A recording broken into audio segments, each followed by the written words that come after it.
Before we begin the story, don't forget to like the video and tell us where you watched it in the comments. The wind moved across the open desert like a dull whisper, carrying dust that clung to everything it touched. The land stretched for miles in every direction, flat, colorless, empty. Elias Ward rode through it with a steady posture, the reins loose in his gloved hands. His horse, a brown gelding with a scar on its flank, took slow, deliberate steps, its hooves pressing into the brittle earth. Elias had been traveling since sunrise, searching for wild cattle that had strayed from his small ranch farther west. He wasn't a drifter or a bounty man, just a quiet rancher keeping what little he still owned alive. His face, hardened by years of sun and solitude, carried the kind of calm that came from surviving too much. He wore a weathered hat, a coat stained with dust, and boots that had seen more miles than he could count. His gray eyes stayed low, scanning the horizon, watching for signs of movement. Ever since losing his wife and daughter to illness 3 winters back, he'd stopped speaking much to anyone. His world had narrowed to the sound of his own breathing, his horse's hooves, and the low hiss of wind through dead brush. When the gelding suddenly halted, Elias looked ahead. Something pale broke the pattern of sand and rock, small, motionless, lying by a dry creek bed. He squinted, thinking it might be an animal, maybe a fallen coyote. But as he rode closer, the shape became human. He dismounted slowly, every movement careful. His boots sank slightly in the cracked soil as he approached. The figure was a woman, lying on her side, barefoot, her legs scraped raw from thorns and stone. Her dress, once soft deerskin, was torn in several places. Her hair, long and black, stuck to her face with sweat and dust. For a moment, Elias froze. He hadn't seen anyone out here in days, let alone a woman. Kneeling beside her, he saw that her lips were split and dry, her breathing shallow. Apache, he thought immediately. The beaded necklace at her throat and the markings on her wrists told him as much. He felt a quick pulse of tension. The land was still raw from violence, raids, ambushes, soldiers chasing survivors. Helping an Apache could mean trouble, but leaving her meant certain death. He rested a calloused hand on her shoulder. Her skin was hot. Fever. She stirred slightly, her voice a faint rasp. "Take me home," she whispered, the words barely forming. Her eyes, dark and unfocused, moved toward him. "I'll be your wife." Elias stared down at her, unsure if she even knew what she was saying. Her voice wasn't pleading. It was the sound of someone beyond reason, reaching for anything that might keep her alive. He exhaled through his nose, rubbing the back of his neck. He thought of turning away. He could leave her water, maybe some food, and move on. The nearest town was 30 miles south. If soldiers found him with her, questions would follow. Still, something in the way she struggled to breathe cut through his hesitation. He'd buried enough already. Elias untied his canteen and poured a trickle of water onto her lips. She drank weakly, hands trembling. Then he lifted her, one arm behind her shoulders, the other under her knees. She was light, too light, like someone half-starved. Her head fell against his chest. He could smell smoke in her hair, old and faint like burned wood. His horse shifted nervously as he approached, but stood still when Elias spoke softly. "Easy, boy, easy." He laid the woman across the saddle and mounted behind her, holding her steady with one arm. As they started toward his cabin, the horizon burned with late-day sun. Heat shimmered across the sand, and vultures circled high overhead. Elias's jaw tightened. He hadn't carried another living soul in years, and now he found himself riding into the desert with a dying stranger in his arms. The rhythm of the horse's hooves filled the silence. Each mile stretched longer, heavier. He looked down once. Her breathing was faint but still there. Somewhere in him, buried under years of grief, something fragile began to move. Not hope exactly, but the small, reluctant will to care again. By the time the cabin came into view, the light was fading. The sky had turned from gold to pale gray, and the first chill of evening crept in. Elias dismounted, carried her inside, and laid her on his bed. She didn't wake. He stood there for a long moment, watching the rise and fall of her chest. His hands shook slightly as he reached to remove her torn moccasins. Her feet were blistered, bleeding, but still warm. That meant she had a chance. Without another thought, Elias lit the stove, boiled water, and sat down beside her, the firelight flickering against his face. He didn't know who she was or why fate had crossed their paths, but as he listened to the wind pressing against the cabin walls, he made one quiet decision. He wasn't going to let her die out here. The cabin smelled of old wood, iron, and smoke. The woman lay still on Elias's bed, her face pale under the flickering light of the small fire. Elias knelt beside her, dipping a rag into warm water and pressing it gently against her forehead. The fever was high, but her breathing was steady now. Outside, the desert night had gone quiet except for the low, endless moan of the wind pressing against the walls. He hadn't shared this room with anyone in nearly 3 years. Since the sickness took his wife, Clara, and their daughter, he'd lived here with only the sounds of the horses and the wind to answer him. There were still faint reminders of them scattered through the cabin. A woman's comb on a shelf, a child's wooden toy near the stove. He didn't touch them anymore. But now, with this stranger lying under his roof, those objects seemed to breathe again, reminding him what silence used to mean before grief turned it into a habit. Elias looked at the woman, Apache, no doubt about it. Her skin was marked with faint ash stains, and her clothing bore the pattern of her people.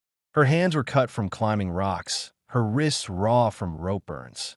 He studied her quietly, wondering how long she had been walking alone before collapsing. He didn't ask out loud. Not yet. Instead, he sat back in his chair and watched the flames lick the inside of the stove. The hours passed slow. Each time she stirred, he gave her a sip of water, holding her head gently. When her breathing deepened, he wrapped her in his extra blanket, the one that used to belong to his wife. It was too heavy for this season, but the warmth seemed to calm her. For a brief moment, her lips moved. Elias leaned closer. "Where is he?" she whispered. "Who?" Her voice cracked. "My brother." But before he could say anything, her eyes rolled back and she fell into uneasy sleep again. Elias stared at her for a long time after that. He thought about how she must have ended up here, alone, barefoot, no weapons, no horse. He'd heard the rumors. Cavalry raids against Apache camps up north. Survivors scattered into the desert. Maybe she'd escaped one of those. He felt a pressure in his chest, a quiet ache that had nothing to do with fear. He knew loss when he saw it. By dawn, the fire had died down to a soft red glow. Elias went outside and filled a bucket from the rain barrel. The desert air was cold, biting through his shirt. His horses stood silent by the fence, heads low. He ran a hand along their necks, speaking softly. "Easy, boys. We've got company for a while." The animals flicked their ears, but didn't startle. They were used to his voice, its slow, low tone, the kind of calm that came after too much noise in life. When he returned inside, she was awake, her eyes half open, unfocused. She tried to sit up, but failed, wincing in pain. Elias put down the bucket and approached slowly. "Take it easy," he said. His voice came out rough, like he hadn't used in months. He helped her sip water, then offered a small bowl of broth. She tried to speak again, but he stopped her with a quiet shake of his head. "Don't talk. Just breathe." She obeyed, her gaze fixed on him, studying his face. There was no fear there, only confusion. After she finished the broth, she whispered, "Why are you helping me?" Elias didn't answer right away. He took the bowl from her hands, turned toward the stove, and stared at the flames. Finally, he said, "Because I couldn't walk past." The woman looked at him for a while longer, then her eyelids fluttered shut. When she slept again, Elias sat back down and leaned his elbows on his knees. His mind was restless now. He thought about what would happen if soldiers came this way. They wouldn't care why she was here. To them, she'd be an escaped prisoner, and he'd be a sympathizer. He told himself he was only keeping her alive until she could walk again, that he'd send her on her way soon. But a quieter voice in him didn't believe that. The next day passed with few words. He changed her bandages, cleaned her cuts with care, and boiled more broth. When she could stay awake longer, she asked his name. "Elias," he said simply. She repeated it softly, testing it on her tongue. Elias Ward. He nodded. And you? She hesitated. Naira. He looked at her hands, small, strong, still trembling. You from up north? She didn't answer. Her eyes drifted toward the window, where the desert burned under the afternoon sun. The silence between them was not awkward, just thick with the things neither wanted to remember. By nightfall, Elias stood outside again, watching the stars come out over the horizon. The air had cooled, and the land stretched into nothing. Behind him, faintly, he could hear her breathing inside the cabin. It was steady now. He drew in a slow breath, feeling a kind of unease he hadn't known in years. This wasn't just charity anymore. It was something else, a quiet duty he hadn't chosen but couldn't walk away from.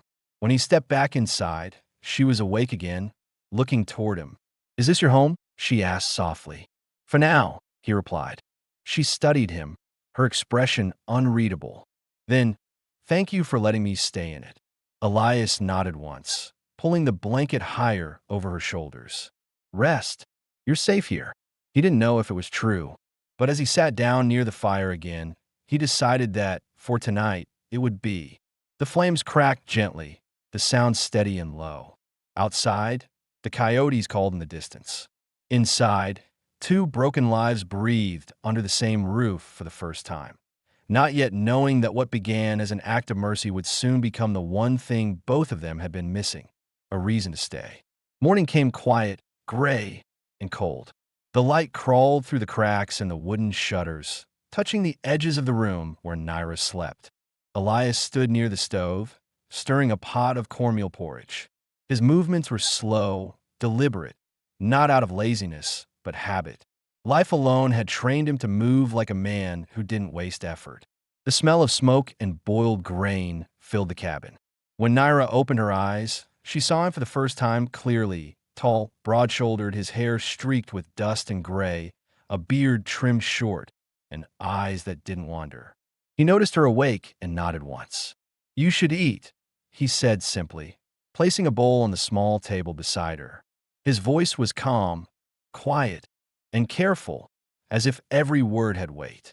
She pushed herself up slowly, grimacing from the stiffness in her arms. Her body was still weak, her ribs sore from days without rest. Elias waited, arms folded, until she took the first bite. The food was bland but warm. For the first time since she arrived, she looked around the room. The cabin was small, one bed, one table, a few shelves with canned food and tools. There was no sign of another woman, only a faint smell of tobacco and leather. She saw a wooden box under the bed and a folded shawl hanging on a peg by the door, both untouched for a long time. The sight made her curious, but she didn't ask. Something about the air told her not to. Elias broke the silence first. You had a fever. It's gone now. Naira's eyes lifted to him. How long was I asleep? 2 days. Maybe more, he said, checking the pot again. You were close to gone when I found you. She lowered her gaze. I remember heat and smoke. Then nothing. He waited, knowing there was more she wasn't saying. He could see it in the way she tightened her fingers around the bowl. But he didn't press. The day passed slow. Elias repaired a broken hinge on the door while Naira tried to stand. Her legs shook, but she managed a few steps before leaning on the wall. Elias turned, watching her quietly. You'll tear your stitches if you rush it. She gave a small, tired smile. If I stay still, I'll never walk again. Her words carried strength that surprised him. Not defiance, but will. He nodded once and went back to his work. Later, while he cleaned his rifle near the doorway, she spoke again, her voice low. You live here alone? Mostly. Why? He looked at the gun in his hands, then out at the flat horizon. Not much left to keep me elsewhere. She studied him for a moment, sensing that he didn't want to say more. Your family? He hesitated, then answered without turning. Buried up behind the ridge. Naira didn't reply. She lowered her eyes and let the silence stand. That night, after dinner, she asked him about the nearest settlement. How far, who lived there, whether they had soldiers. He told her about a town called Red Fork, half a day's ride east. You'd be better off staying clear of it, he warned. They don't take kindly to your people. I know, she said. Her tone carried no anger, only acceptance, the voice of someone used to surviving where she wasn't wanted. As days turned to weeks, Naira's strength began to return. She helped where she could, fetching water, folding clothes, mending torn fabric with rough stitches. Elias said little but noticed everything. The way she kept her hands busy, the way she looked out the window before sleep as if searching for someone. He wondered about the brother she'd mentioned in her fever. Was he alive? Was someone looking for her? Sometimes, when he caught her staring at the desert through the doorway, he saw a look in her eyes that reminded him of his own reflection, that hollow space where grief lived quietly. One evening, she sat by the fire, working on a piece of leather. Elias was outside splitting wood. When he came in, she asked without looking up, "Why did you help me, really?" He set the axe by the door. "Would you rather I hadn't?" She shook her head. "No, but I've seen men ride past worse." He thought about that for a while. "Maybe I've done enough riding past," he said finally, pulling off his gloves. Naira didn't answer, but her hands slowed. She glanced up, studying his face in the glow of the fire. His eyes weren't hard like most men she'd known. They were tired, cautious, but not cruel. That night, a cold wind swept through the cracks in the cabin walls. Elias tossed another log into the stove. Naira lay awake, staring at the ceiling. "Your wife," she said quietly. "She was here." He didn't move for a few seconds. Then he nodded. "Her name was Clara. She's the one who made this blanket." He looked down at it, the faded blue one wrapped around her shoulders.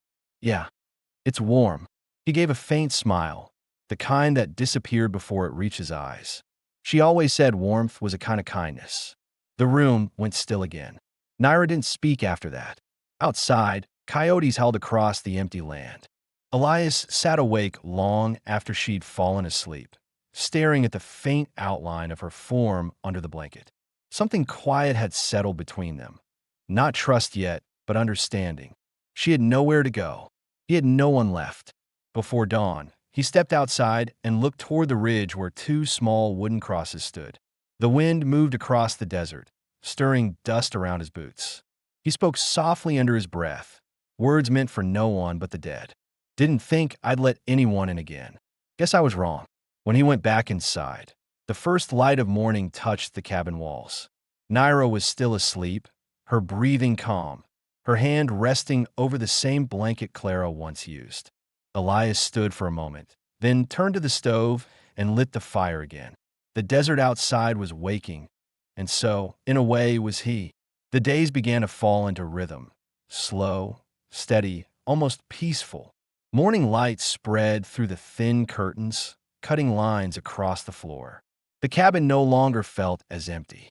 The smell of boiling coffee replaced the scent of damp wood, and there was the sound of movement again. A chair shifting, fabric rustling, quiet footsteps. Elias had grown used to another heartbeat in the house. Naira moved carefully now, still favoring her right leg, but her strength was returning. She helped without being asked, sweeping the floor, folding his shirts, even feeding the horses. Sometimes Elias caught her humming a low tune under her breath, an old Apache melody, soft and steady. It reminded him that she came from a world he didn't know, a world torn apart by things men like him once stood by and watched. One morning, he found her sitting by the corral fence, watching the sunrise. She didn't hear him at first. Her eyes followed the horizon where the light met the sand. Her face was calm, but her hands fidgeted with the hem of her dress, nervous, searching for something to hold on to. "You shouldn't walk out here without boots," he said, approaching slowly. Naira turned her head slightly, a faint smile forming. "The ground feels real when it hurts." He stopped beside her, unsure how to answer that. "There's plenty of things out here that'll hurt you." She glanced at him, eyes steady. "Pain doesn't scare me anymore." He looked away, toward the open land. "It should," he muttered. She stayed silent after that, but the thought lingered between them, her words carrying the quiet truth that she had already endured more than he could imagine. Later that day, while Elias worked on mending the fence, Naira came to him carrying a small metal cup of water. "You fixed that wire 3 times already," she said, handing him the cup. "It breaks easy in wind." "Or you just need something to do with your hands," she replied. Elias gave her a small look, half amusement, half surprise. You talk more now. I used to talk a lot, she said, her voice softening. Before everything burned. He didn't ask her to explain, but she did anyway. Maybe because no one had asked before. It happened near Fort Buchanan, she began slowly. Soldiers came at night. They said we were hiding someone, a man who'd killed one of theirs. We weren't. They didn't listen. Her voice faltered for a second, but she didn't stop. They took the men away, burned the rest. My brother was alive when they dragged him. I ran.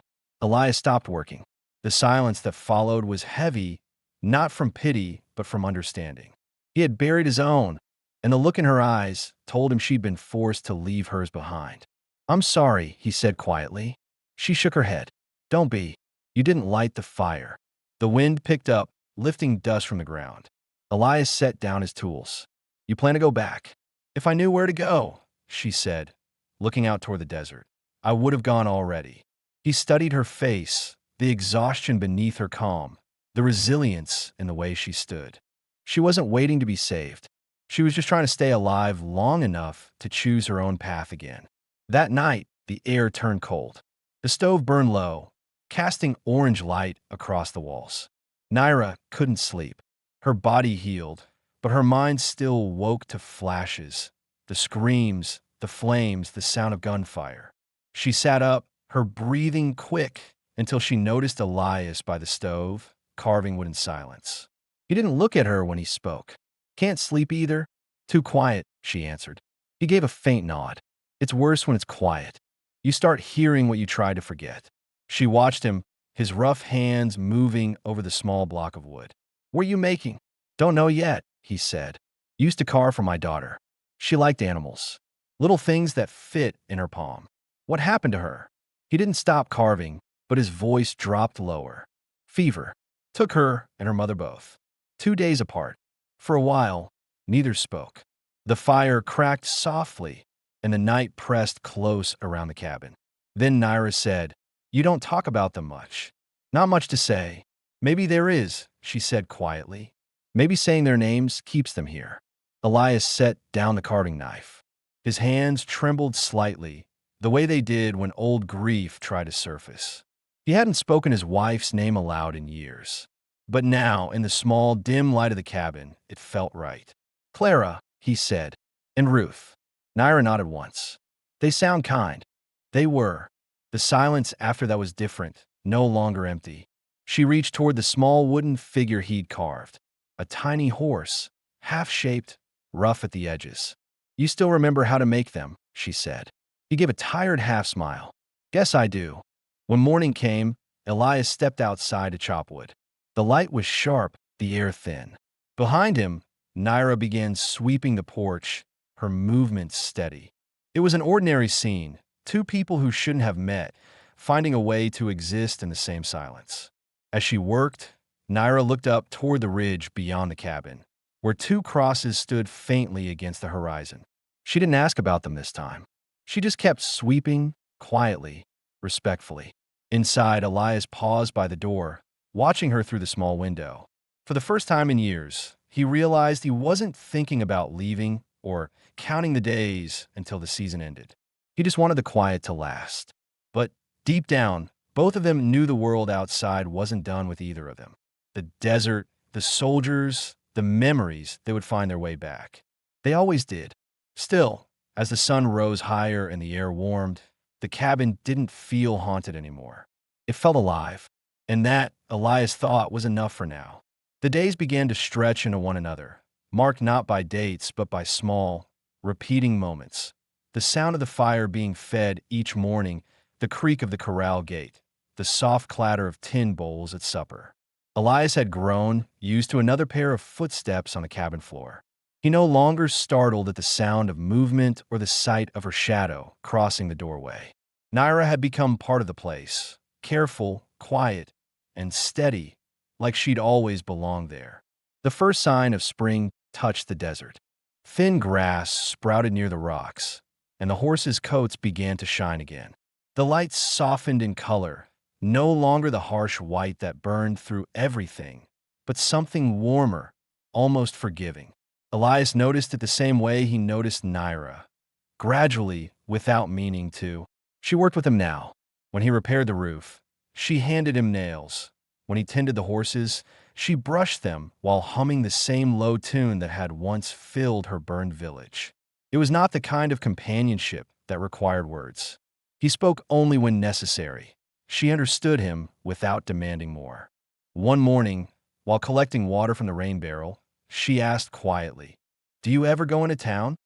"Sometimes," he said, "when I need supplies." "You haven't gone since I came." He gave a faint shrug. "Haven't needed to." Naira looked at him curiously, but said nothing more. That afternoon, while mending a saddle strap, Elias caught her watching him. She turned away quickly, pretending to fold laundry. There was no embarrassment between them, just a strange awareness that something had shifted. It wasn't romance. It was something quieter, built on shared silence and work that mattered. He realized one evening, while sitting on the porch, that he'd stopped thinking about what to do with her once she recovered. That question had been there since the day he found her. What happens when she's strong enough to leave? Now, the thought didn't sit right. He told himself it was because the desert wasn't safe for a woman alone. But deep down, he knew better. As the days passed, Naira began to speak more about her people. Not the tragedy, but the life before it. She told him about her brother, Tohani, who used to carve flutes from willow branches, and about the summer nights when their campfire songs echoed through the canyon. Her voice softened when she spoke of it, her eyes distant but alive. Elias listened in silence, not because he didn't have words, but because listening was enough. Sometimes she would stop suddenly and apologize. "You must be tired of hearing me talk." He'd shake his head. "No, I'm not." And he meant it. Her stories filled the empty places inside him that had gone quiet after his own loss. One night, while they ate in silence, Naira noticed him staring at the small wooden horse he'd carved weeks before. "You never finished it," she said. He glanced at it briefly. "Didn't see a reason to." "You should," she replied softly. "Things deserve to be whole again." Her words lingered. Later, after she'd gone to bed, Elias took the carving knife and finished shaping the legs. It wasn't perfect, but when he set it on the table, it looked alive. By late spring, the cabin had changed. The cracks were sealed, the shelves organized, and the air inside felt lighter. Naira had brought life into a place that had been waiting too long for it. Yet she never crossed certain lines. She slept in his bed while he took the chair by the fire. She thanked him for every meal. There was a respect between them, something solid, unspoken, and human.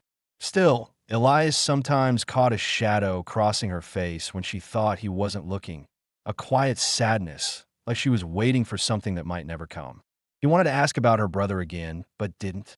Instead, he said one morning, "You could stay here a while longer if you want, till you decide where to go." Naira looked up from the bowl she was washing. "And if I don't decide?" He hesitated. "Then you stay till you do." She studied him for a long moment.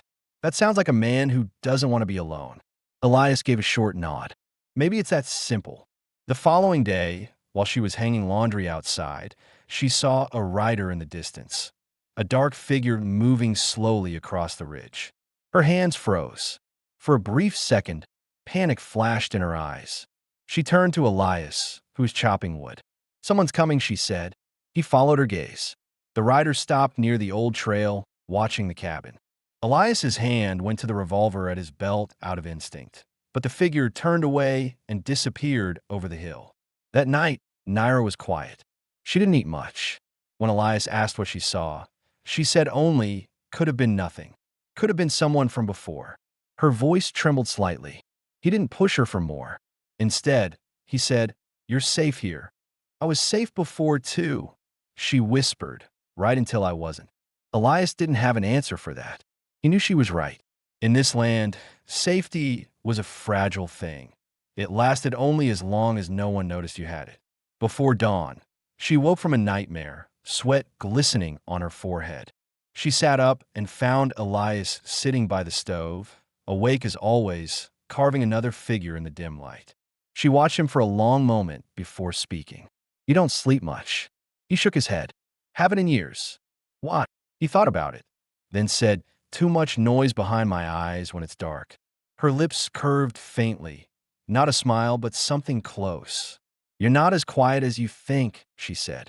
For the first time, Elias laughed softly, a short, honest sound that surprised even him. The tension in the room broke.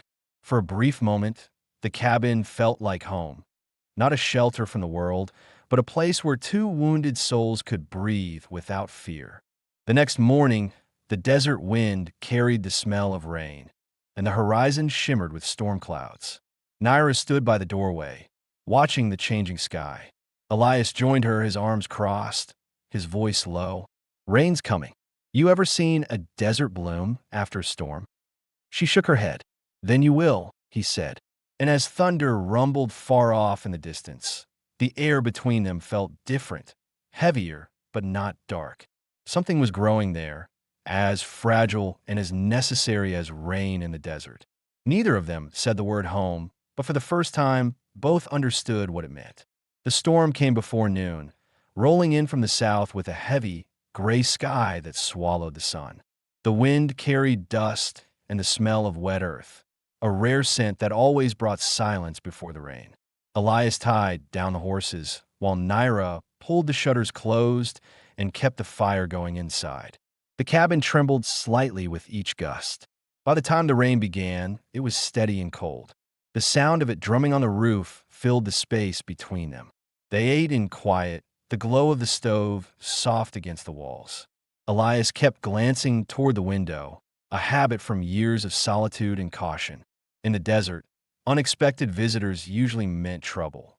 When a faint knock came at the door, it was sharp and deliberate. Both of them froze. Naira's hand stopped midair, gripping the edge of the table. Elias stood slowly, reaching for the rifle propped against the wall. The knock came again, louder this time. Stay back, he said quietly. He unlatched the door halfway and looked out. A man stood there, rain dripping off a black hat, a gray coat slick with mud. He carried a revolver on his hip and a rifle slung across his back. The stranger's voice was rough, used to command. Afternoon. Didn't think anyone lived out here. Elias's eyes narrowed slightly. Most don't. The man tilted his head, glancing past him into the cabin. You alone. Elias stepped slightly into the doorway. Depends who's asking. The stranger smiled, thin, cold, not friendly. Name's Cutter. I'm looking for someone. Apache woman. Escaped from a transport near Fort Buchanan. Might have passed this way. Naira's heart slammed in her chest. She backed quietly toward the corner of the cabin, away from the window, her breathing tight. Elias didn't move. His hand rested near the rifle, but not on it. Haven't seen anyone, he said evenly. Desert's empty. Cutter studied him. Funny thing. Empty desert, yet there's tracks near the creek. Bare feet. Fresh, maybe a few weeks old. Coyotes leave prints too, Elias replied, calm but watchful. For a few seconds, the two men stared at each other, the kind of silence that measured intent. Then Cutter gave a slow nod. You're a quiet one. That's good. Quiet men live long out here. He tipped his hat. If you see anything, tell the folks at Red Fork. There's bounty on her, dead or alive. Elias's jaw tightened, but his voice stayed even. I don't deal in bounties. Cutter's eyes flicked down, noticing the rifle by the door. You deal in something. Just make sure it ain't trouble. He turned, climbed onto his horse, and rode off into the rain, his figure fading into the gray horizon. Elias closed the door, bolting it firmly. The silence afterward was heavier than the storm itself. Naira stood near the corner, trembling slightly. Her voice broke the quiet. He's one of them. They were hunting us when I ran. Elias nodded, still facing the door. He won't stop just because I said no. She swallowed hard. If he finds out, he won't. Elias interrupted. He turned to her finally, his tone calm but decisive. You'll stay inside. We keep the lights low for a few days. If anyone comes, I talk. You don't move, don't speak. Understood. She nodded, her eyes wide. You don't have to do this for me. Elias leaned his rifle against the wall again. I know. Then why? She asked. He hesitated before answering. Because leaving you out there wouldn't sit right with me. And because I don't take orders from men like him. The next few days were tense. Cutter's visit had unsettled the fragile peace they'd built. Elias checked the perimeter every morning, scanning the hills through his spyglass. The ground had dried after the storm, but fresh tracks appeared near the ridge. Horses, maybe two of them. He didn't tell Naira. She sensed it anyway. Her hands trembled slightly when she worked, and she began sleeping closer to the stove, wrapped in Clara's blanket as if it offered protection. Elias stayed awake most nights, sitting by the window with a rifle resting across his knees. One evening, while the sun sank behind the ridge, Naira spoke softly from her bed. "You risked your life lying to that man." Elias didn't look away from the window. "He's not the first man I've lied to. You could still turn me in. They'd pay you enough to leave this place behind." He gave a short, humorless sound that wasn't quite a laugh. "Money's no use to a man with nowhere to go." She studied his back, the way his shoulders stayed tense even in stillness. "You lost something here," she said quietly. "Something you can't leave." He turned his head slightly. "And you think you haven't?" The words hung between them, raw and true. That night, thunder rolled again far off, echoing across the land. Elias finally sat down beside the stove, setting the rifle aside. "You ever think about what you'd do if you could start over?" he asked. Naira looked into the flames. "Every day. But starting over isn't the same as forgetting." He nodded slowly. "No, it's not." For the first time, she reached out, just her hand resting lightly on his arm. "You could start too, Elias." He looked at her hand, then at her face. Her eyes weren't pleading. They were steady, calm, certain. It wasn't a question of love or promise, just two people recognizing that survival wasn't enough anymore. He didn't answer her. He didn't need to. Outside, the storm clouds drifted apart, and moonlight spread over the desert. For now, there was quiet again, the kind that came after danger passed, but before it returned. Elias knew men like Cutter didn't forget, but he also knew something had changed in him. He wasn't hiding someone out of pity anymore. He was protecting the only living person who made this place feel like more than a grave. When he finally looked back toward the ridge, the horizon was clear. The desert had gone still, and for the first time since the day he found her, he felt a strange peace settle inside him. Not because the danger was gone, but because he'd made his choice. She was no longer just someone he'd rescued. She was the reason he stayed. The storm had passed, leaving the land washed and quiet. The world smelled of wet dust and fresh air, a rare kind of peace the desert seldom offered. The light outside was soft, pale gold breaking through torn clouds. Inside the cabin, the fire had burned low, leaving only the faint crackle of coals. Elias sat by the window, half awake, a cup of black coffee in his hands. He hadn't slept much, not since Cutter's visit. His eyes drifted often toward the door, though the land outside was calm. Naira stirred under the blanket, her breathing steady now. She looked different in daylight, her face no longer gaunt, her skin no longer gray from exhaustion. There was color again, a faint warmth returning. When she sat up, she caught Elias watching her. "You didn't sleep," she said softly. He shook his head.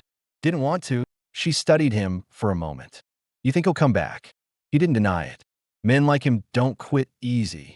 She nodded quietly, then looked toward the small wooden horse sitting on the table. She reached for it, turning it in her hands. "You finished it," she said, her voice carrying a faint smile. Elias's eyes softened. Didn't seem right to leave it halfway. She traced the smooth edge with her finger. "Maybe you should keep it. Remind you that some things can still be made whole." He didn't answer, but the corner of his mouth twitched, the closest thing to a smile he'd shown in weeks. After breakfast, they stepped outside together. The ground was damp, their boots sinking slightly into the soft mud. The horses grazed near the fence, shaking water from their coats. The desert had changed overnight. A thin layer of green sprouted between the rocks, and far off, the air shimmered with the faint reflection of puddles. Naira squinted at the horizon. "I never thought the desert could smell like this," she said. Elias followed her gaze. "Smells alive for once."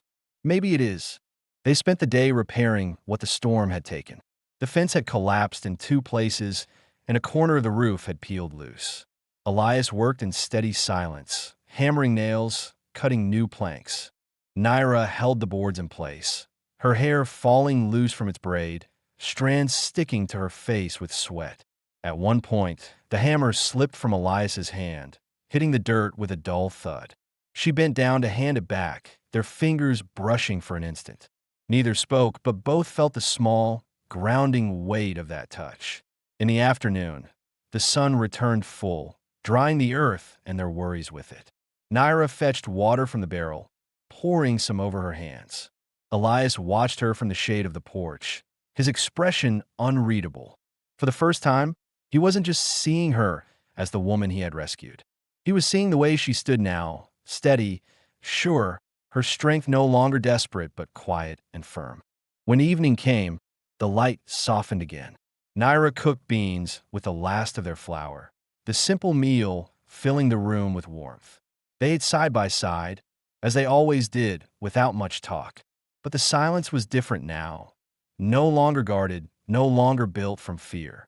It was the kind that came from understanding. Afterward, she reached into the small pouch that hung around her neck and placed something on the table, a turquoise amulet, smooth and worn. "It belonged to my brother," she said. "He made it for me when we were children, so it would bring me back home one day."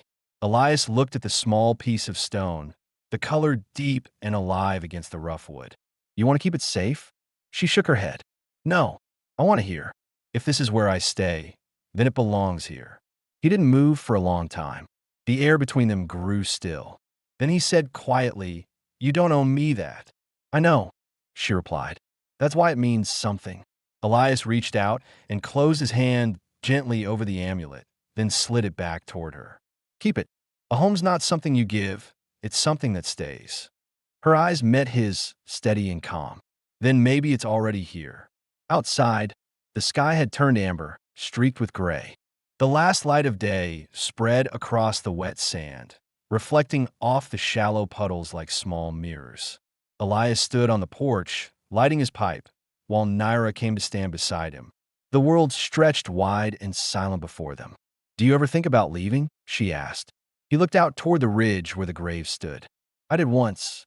Then I realized there's nowhere to go that doesn't hurt." Naira nodded, understanding him more than he expected. "Maybe staying is harder," she said. "Maybe that's why it matters." For a while, neither spoke. The desert wind carried the faint sound of a coyote in the distance, the kind of lonely sound that once echoed Elias's life. But now it didn't sound so empty. When the first stars appeared, Naira turned to go inside. Elias followed, shutting the door behind them. The stove crackled again, filling the room with a low, steady glow. She sat by the fire, brushing her hair, while he set his pipe aside and leaned back in the chair. After a long silence, she said, "If the man comes back, Cutter, you won't have to protect me alone." Elias's eyes opened, surprised. "I've lived through worse," she continued. "If he comes, we face him together."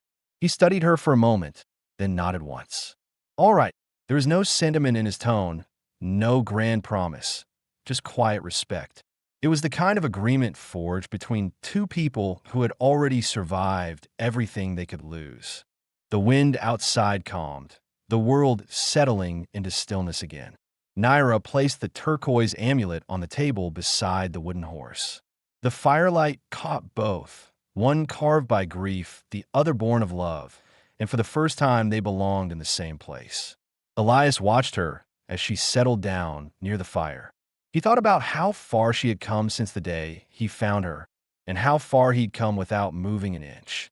The silence that filled the cabin wasn't loneliness anymore.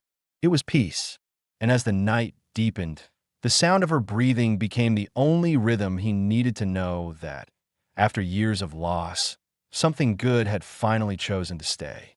Weeks passed, and the air began to warm. The desert, usually silent and colorless, had changed. Green shoots broke through the sand, and wild yellow flowers bloomed near the creek. The season had turned quietly, almost without notice. Elias and Naira lived by its rhythm now. Each morning started with the same simple sound, the clatter of tin cups, the slow boil of coffee, the creak of the cabin door opening to the new day. Cutter never returned. For a time, Elias expected him to. He kept the rifle loaded and within reach, his eyes scanning the ridge whenever he went outside. But as the days stretched on and the horizon stayed empty, even his unease began to fade. The danger that once hovered over them seemed to have been swallowed by the land itself. Naira had found a new rhythm, too. She moved through the cabin with quiet confidence, no longer a guest, no longer uncertain of her place. She tended the horses, learned to patch saddle leather, and planted a small row of seeds behind the cabin, beans, corn, and a few wild herbs she found near the creek. Elias watched her do it, curious but silent. When he asked one morning why she bothered, she said simply, because something should grow here. He didn't argue. Life had become something almost normal, though neither of them would have used that word. They worked side by side without speaking much, repairing tools, gathering firewood, boiling water, feeding the horses. It was quiet, repetitive, but it carried a strange comfort. Every evening ended the same way, a meal shared in silence, the glow of firelight on wood, the low hum of the wind outside. One evening, Elias caught her standing on the porch, her hair loose and moving with the wind. The sunset burned red across the horizon. "You look different," he said. She turned slightly. "How so?" "Alive," he answered. Naira smiled faintly, her eyes catching the light. "You too." He didn't know how to respond to that. For a man like Elias, words like alive or hope had stopped belonging in his vocabulary years ago. Yet, as he looked at her, at the way she stood barefoot on the porch, strong and unafraid, he felt something he hadn't in years. The weight of loneliness was gone, replaced by a simple, steady peace. That night, she brought out the small turquoise amulet and placed it back on the table beside the wooden horse. The firelight flickered over both objects. "My brother used to say turquoise keeps away lost spirits," she said softly. "Maybe it's been working." Elias looked at her across the table. "You think he's still alive?" "I don't know," she admitted. "But I stopped dreaming about the fire. That has to mean something." He nodded. Sometimes not knowing is the only way to keep breathing. The next morning came bright and cool. Elias saddled one of the horses and handed Naira the reins. "You've been here months," he said. "You can ride again if you want. Go as far as the creek and back." Naira looked at him, cautious. "You trust me to come back?" He met her eyes. "I trust you to decide." She held his gaze for a long moment before mounting the horse. When she rode out, the light struck her hair, and for the first time, Elias felt the strange mix of fear and pride that comes from letting something precious go, even if just for a while. Hours later, she returned, dust on her face and a small smile playing at her lips. "The world's still there," she said, dismounting. "But it's quiet out there. Too quiet." Elias took the reins and nodded. "The quiet's different when you know you've got somewhere to return to." In the weeks that followed, the small garden behind the cabin began to sprout. The shoots were fragile but steady, bending with the wind yet refusing to break. Naira tended them every morning, while Elias repaired the water trough and built a small fence to keep rabbits out. When he saw her crouched by the plants one afternoon, the sun warm on her shoulders, he realized that the emptiness of the land had changed. It wasn't just a place to survive anymore. It was a home. One evening, she cooked stew with herbs from the garden and set 2 bowls on the table. The firelight made her skin glow, and her eyes were calm. Not the eyes of the woman he had carried from the desert, but someone reborn from it. "Do you ever think they'd understand?" she asked quietly. "Your wife. Your daughter." Elias took a slow breath. "I think they'd be glad I didn't end up alone." Naira looked down, smiling softly. "Then they'd understand." They ate without speaking after that. The sound of spoons, the pop of the fire, the wind outside, it all blended into a kind of stillness that felt complete. When night came, Elias stepped outside. The desert stretched wide under the stars, the air cool and alive. Naira joined him, standing beside him on the porch. Neither spoke. There was nothing left to explain. He looked out over the ridge where 2 small wooden crosses stood. For years, that view had been awound. Now it felt different. The graves no longer marked what he had lost, but what he had learned to live past. Naira's hand brushed against his. "You think the desert ever forgets what happens here?" "No," he said, "but it forgives. Eventually." She leaned lightly against the post, her eyes fixed on the horizon. The faint hum of crickets filled the air, and the stars burned sharp above them. The next morning, the first flower from their small garden bloomed, yellow, bright, unshaken by wind. Naira plucked it gently and placed it beside the turquoise amulet and the wooden horse on the table. Three things that didn't belong together, yet somehow did. Elias watched her from the doorway. "Looks like it's working," he said. "What is?" "The living part." She smiled, and that was answer enough. As the sun climbed higher, the desert shimmered in light. The camera would pull back then. The small cabin surrounded by open land, the garden blooming against the odds, a man and woman standing quietly at its center. No music, no words. Just the sound of the wind moving through the grass and the slow, certain pulse of a life rebuilt. Two souls who had nothing left had found something unspoken. Not love in the way stories tell it, but something truer. The peace of staying when you could have left. The desert, once a place of loss, now held a home. And for the first time in years, Elias Ward didn't look at the horizon for what was gone. He looked at it for what still remained.